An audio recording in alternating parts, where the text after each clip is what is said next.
It's important to remember when designing a website what purpose it's going to serve in people's lives. Creating a very simple, easy to use, easy to understand experience, that's the challenge of designers. It really comes down to understanding that someone is a person on the other end of the thing that you make. They're not a number.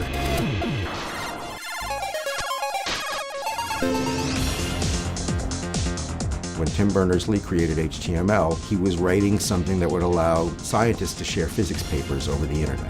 HTML is so simple. It's just take your content and structure it and make it accessible to any device. It used to be that you used HTML to do your layout. That's how most designers in the 90s did their stuff. They used HTML table cells and sliced and diced images, and that's how they worked. But the content was all mixed up with the layout. So CSS allowed designers to separate structure of their content from the presentation of that content. That was a big advance. And behavior, that's controlled by JavaScript, that's separate again. The next big thing that happens is the dominance of Flash for several years, because that's where they had real control over typography, and they could do all kinds of dynamic stuff that were much harder to pull off in HTML.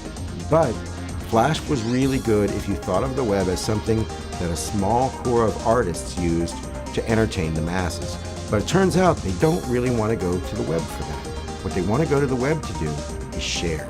Now designers have realized people come here for the content, so let's put the content first and make it accessible to any device.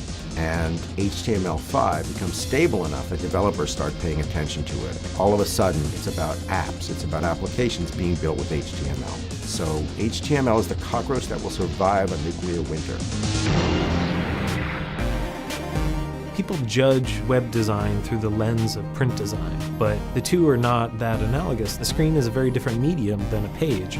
There are a myriad of different decisions that you can make, and that's the interesting process as a designer. I usually start with content, but beyond that, start thinking about how someone is going to navigate and traverse all of the information that you're putting onto these pages. So the grid is a system for layout. It's a structure that you can apply to a canvas to help you organize content in a systematic way.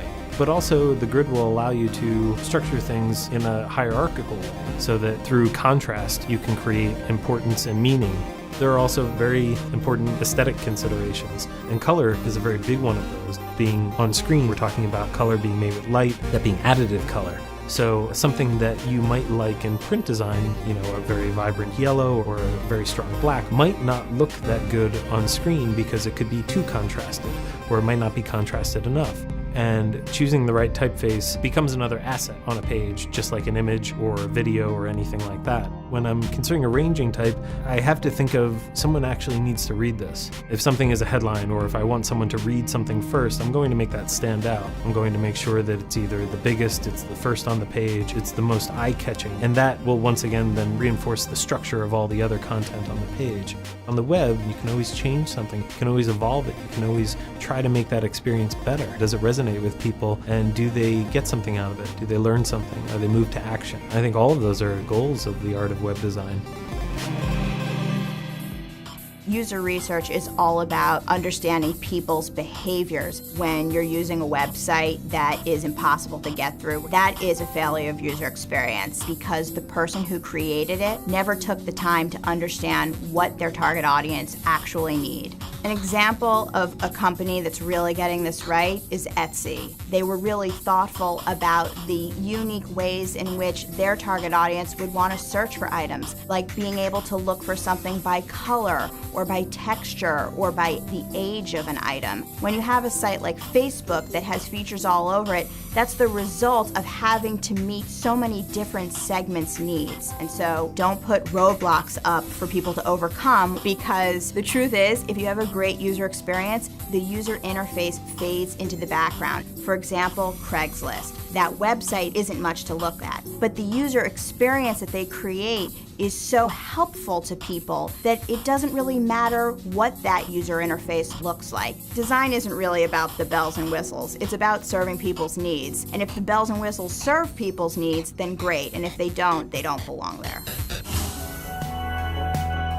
the most fundamentally important thing in web design is not how the site looks, it's is the content accessible to everyone. And it's really that thinking that allowed us to move into mobile the way we have now, and is allowing mobile to become the new mass media. Now we don't even know the physical context in which users are accessing our websites. They may be at home, they may be at work, they may be sitting on the toilet, and we have to take into account where they are and what information they may need at that point. In recent years, with the rise of something called responsive web design, people are designing one website and allowing that content to reflow and adapt to different screen sizes and different resolutions, and that experience is more tailored to the device that you're on.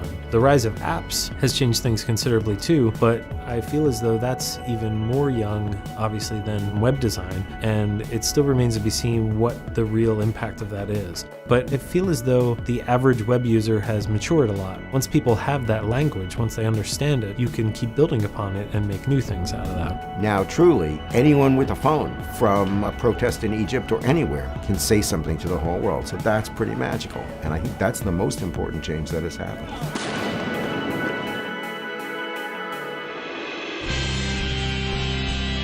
Involving your users in the process of designing your website at every stage is so crucial. Now, anyone on Facebook can be a mommy blogger. So all the things that we used to need background skills to accomplish are now accessible to everyone, and I think this is great. The bar is so low that I feel like everybody can very easily make a website, and that's very empowering.